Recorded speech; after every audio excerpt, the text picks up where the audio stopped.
गोंय राज्यात बेकारीची परिस्थिती भिरांकूळ आसा अशें आंकड्यांतल्यान दिसून येता।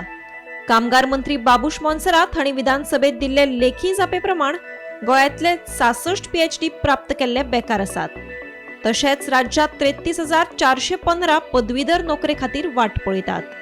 जाल्यार 19 फेब्रुवारी 2026 मेरेन वट्ट 1,21,684 बेकार लोकांनी रोजगार विनिमय केंद्रात नोंदणी केल्या।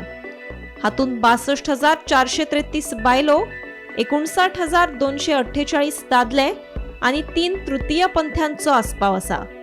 शिक्षणाच्या मतान 12वो दर्जो पुराय केल्ल्या बेकार लोकांचो आंकडो सगळ्यांत चड आसून तो 39,349 आसा।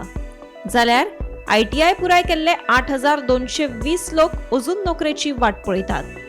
मजगती मोपा आंतरराष्ट्रीय विमानतळार रोजगारात थळाव्या लोकांक प्राधान्य दिवपा खातीर खाजगी क्षेत्रातले रोजगार धोरण तयार करपा खातीर कार्यदळ समिती तयार केल्या, अशी माहिती कामगार मंत्री बाबूश मोन्सेरातान दिल्या। Bureau report, Gomantak TV।